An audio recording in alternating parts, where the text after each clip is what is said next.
Sir ನಮ್ಮ ರಸ್ತೆಗಳಿಗೆ ಗ್ರಾಚಾರ ಬಂದ್ಬಿಟ್ಟಿದೆ sir. Sir ರಸ್ತೆಯಲ್ಲಿರೋ ಮರನೆಲ್ಲ ಕಡ್ದು ರಸ್ತೆನ ದೊಡ್ಡದ್ ಮಾಡ್ಬೇಕು ಅಂತ ಸರ್ಕಾರದವ್ರು ಆರ್ಡರ್ ಮಾಡ್ಬಿಟ್ಟವ್ರೆ ಸರ್. ಹಿಂಗ ಮಾಡೋದ್ರಿಂದ ಯಾವುದೇ ಕಾರಣಕ್ಕೂ ರಸ್ತೆಗಳು ದೊಡ್ಡವಾಗಲ್ಲ, ಸರ್ಕಾರಗಳು ದೊಡ್ಡವಾಗ್ತವೆ ಅಷ್ಟೇ. ಈ ರಾಜಕಾರಣಿಗಳು ದುಡ್ಡನ್ನ ಮಾಡಬೇಕು ಅಂತ ಅದು ಯಾವ ತರದ ನೀಚ ಕೆಲಸಗಳಿಗೆ ಕೈ ಹಾಕ್ತಾರೆ. ಯಾವುದೇ ಕಾರಣಕ್ಕೂ ರಸ್ತೆ ಪಕ್ಕದಲ್ಲಿರೋ ಮರಗಳು ಸಾಯ್ಬಾರ್ದು ಸರ್. ಅವು ಸಾಯಬಾರ್ದು ಅಂದ್ರೆ ನೋಡ್ತಾ ಇರೋ ಈ ದೇವ್ರನ್ನ ಮುಂದೆ ಇಟ್ಕೊಂಡು ಸರ್ಕಾರನ ಮಟ್ಟ ಹಾಕ್ಬಿಡ್ತೀನಿ.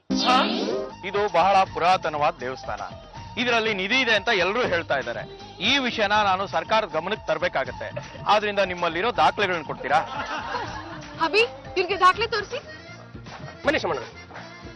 ನೋಡಿ ಶಾಮಣ್ಣವ್ರೆ, ನೀವು ಒಬ್ಬ ಶ್ರೇಷ್ಠ ಸರ್ಕಾರಿ ಅಧಿಕಾರಿ ಅನ್ನೋದು ನಾನು ಬಲ್ಲೆ.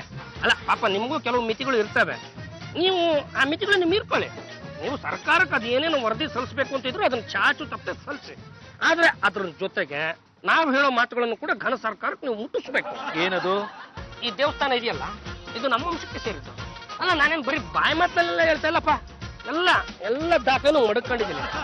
ಸರಿಸುಮಾರು ಅಂದ್ರೆ ಹತ್ತತ್ರ 17ನೇ ಶತಮಾನದಲ್ಲಿ ನಮ್ಮ ತಾತ ಮುತ್ತಾತಂದ್ರು, ಅಂದ್ರೆ ತಾತ ಮುತ್ತಾತಂದ್ರೆ ಅವರಲ್ಲ, ಅವ್ರ ತಾತ ತಾತ ಅವೆಲ್ಲ ಬರ್ತವಿದ್ರಲ್ಲಿ. ಅವರು ಹಗಲು ರಾತ್ರಿ ಅಂತಾನೆ ಕಷ್ಟಪಟ್ಕೊಂಡು ಕಣ್ಣಿಗೆ ಎಣ್ಣೆ ಬಿಟ್ಕೊಂಡು ಈ ದೇವಸ್ಥಾನನ ಕೆತ್ತಿಸಿ ಕಡಿಮೆ ಯಾವನ ಆಗದೆ ಇರೋನು ಏನು ಮಾಡಿದಾನೆ, ಹಿಂಗಿದೆ ಅಂತ ಇನ್ಫಾರ್ಮೇಶನ್ ಕೊಟ್ಬಿಟ್ಟವನೆ. ಈ ವಿರೋಧ ಪಕ್ಷದವರು ಏಕಾಏಕಿ ದಾಳಿ ಇಟ್ಬಿಟ್ಟವ್ರೆ. ನಮ್ಮ ತಾತ ಮುತ್ತಾತಂದ್ರು ಮಹಾನ್ ಗಟ್ಟಿ ಜೀವಿಗಳು, ಬುದ್ಧಿವಂತರು ಕೂಡ. ಅವ್ರು ಏನು ಮಾಡಿದ್ರು, ಎಲ್ಲ ಹಿಂಗೆಲ್ಲ ಆದ್ರೆ ನಾವು ಆಸ್ತಿನ ಸಂಪತ್ತನ್ನ ಕಾಪಾಡ್ಕೊಳಕ್ ಆಗಲ್ಲ ಅಂದ್ಬಿಟ್ಟು ಏನ್ ಮಾಡಿದ್ರು, ಈ ದೇವಸ್ಥಾನದ ನೆಲಮಾಳಿಗೆ ಇದೆ ಅದ್ರಲ್ಲಿ ಹಾಕಿ ಮೇಲೆ ಮಣ್ಣು ಇದೆ, ಒಟ್ಟು 7 ಬಾಗ್ಲಿದೆ ಸರ್. ಅಲ್ಲ ನಾನೇನು ಕತೆ ಕಟ್ಟಿ ಹೇಳ್ತಾ ಇಲ್ಲ, ಎಲ್ಲದನ್ನು ದಾಖಲೆ ಮಾಡಿದ್ದೀನಿ. ಒಂದ್ಸಲ ನೀವು ನೋಡಿ. ಒಬ್ಬ ಸರ್ಕಾರಿ ಅಧಿಕಾರಿಯಾಗಿ ನಾನೊಂದು ಮಾತು ಹೇಳ್ತೀನಿ ನೋಡಿ ಶಾಮಣ್ಣವ್ರೆ, ಒಂದು ಪ್ರಜಾಪ್ರಭುತ್ವದ ವ್ಯವಸ್ಥೆಗೆ ನಾವು ಒಳಪಟ್ಟಿದ್ದೀವಿ ಅಂದ ಮೇಲೆ ಅಲ್ಲಿ ಯಾವ ಸರ್ಕಾರ ನಮ್ಮಂತವ್ರನ್ನ ಆಳ್ತಾ ಇರುತ್ತೋ ಆ ಸರ್ಕಾರಕ್ಕೆ ನಾವೆಲ್ಲರೂ ಅಧೀನರಾಗಿರ್ತೀವಿ. ಅದು ಒಂದು ಬಿಟ್ಟು 10 ಹೇಳಿ ಕೇಳಿಸ್ಕೊಂತೀವಿ. ನಮ್ಮಪ್ಪನ ಮನೆಗೆ ಗಂಟೆ ಏನು ಹೋಯ್ತು? ನಿಮ್ಮ ಕೋರಿಕೆಯ ಮೇರೆಗೆ ರಸ್ತೆ ಅಗಲೀಕರಣ ಕಾರ್ಯವನ್ನ ನಿಲ್ಲಿಸಿದೀವಿ. ದೇವಸ್ಥಾನಕ್ಕೆ ಯಾವುದೇ ರೀತಿ ಧಕ್ಕೆ ಆಗೋದಿಲ್ಲ. ಆದ್ರೆ ಇಂದಲ್ಲ ನಾಳೆ ಸರ್ಕಾರ ಆ ನಿಧಿನ ವಶ ಮಾಡ್ಕೊಳ್ಳುತ್ತೆ. ಆಗಲ್ಲ, ಅಷ್ಟು ಸುಲಭಕ್ಕಾಗಲ್ಲ. ಏನು ನೆನ್ನೆ ಮೊನ್ನೆ ಕಟ್ಟಿರೋ ಇಟಿಕೆ ಗೂಡಿನ ದೇವಸ್ಥಾನ ಅನ್ಕೊಂಡ್ಬಿಟ್ಟಿದ್ರೇನ್ರಿ ಅದನ್ನ? 17ನೇ ಶತಮಾನದ ಹಳೆಯ ದೇವಸ್ಥಾನ ಅದು.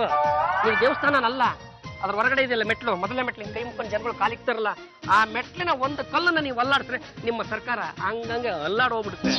ನಿಮ್ಗೊಂದು ಸಂತೋಷ ಸುದ್ದಿ ಹೇಳಿ. ದೇವಸ್ಥಾನ ಕೆಳಗಡೆ ಇರೋ ನಿಧಿನ ತಗಿಸಬಾರ್ದು ಅಂತ ಸರ್ಕಾರ ತೀರ್ಮಾನ ಮಾಡಿದೆ. ಗೊತ್ತ ಶಾಮಣ್ಣ ಸರ್, ಬರೀ ಸರ್ಕಾರ ಅಲ್ಲ, ಬೇಕಾದವ್ರು ಬಂದ್ರು ಕೂಡ ಇದೇ ತೀರ್ಮಾನ ತಗೊಂಡಿರೋದು. ಆದ್ರೆ ನಮಗೊಂದು ತಾಮ್ರ ಪತ್ರ ಸಿಕ್ಕಿದೆ. ಯೂಸಿಲ್ಲ ಸರ್. ನಿಮ್ ಮನೆನ ಮುಟ್ಗೋಲು ಹಾಕೋಬೇಕು ಅಂತ ಕೋರ್ಟ್ ಆದೇಶ ಮಾಡಿದೆ.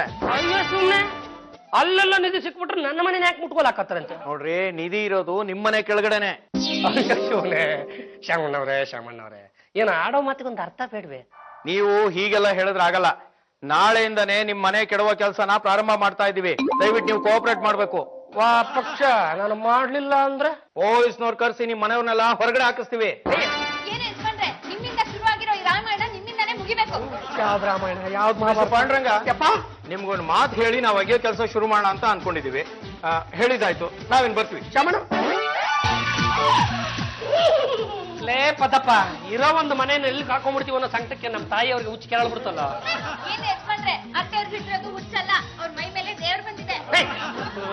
ಯಾರ ತಾಯಿ ನೀನು? ನಾನು ಗಂಡುಗಲೇಶ್ವರ. ಎಲ್ಲರೂ ಕೇಳಿಸ್ಕೊಳ್ಳಿ, ಈ ಕೆಂಡುಗಲಿ ವಂಶದವನು ನಿಧಿ ಇಟ್ಟಿರೋದು ನಿಜ. ಆದರೆ ಈ ಸುನಾಮಿ ಭೂಕಂಪಗಳ ಆರ್ಭಟದಿಂದ ನೆಲದಲ್ಲಿಯೇ ಜರುಗಿ ವಿಧಾನಸೌಧದ ಕಡೆ ಹೋಗಿದೆ. ಅಂದ್ರೆ ಆ ನಿಧಿ ವಿಧಾನಸೌಧದ ಕೆಳಗಡೆ ಇದೆಯಾ? ತೊಲಗು ಇಲ್ಲಿಂದ.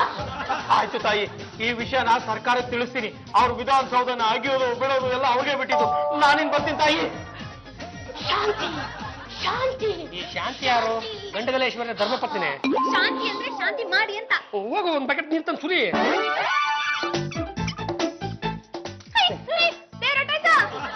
ದೇವರೆಲ್ಲ ಬಂದಿತ್ತು. ಈ ಮನೆ ಉಳಿಸೋದಕ್ಕೆ ನಾನು ಆಡಿದ ನಾಟಕ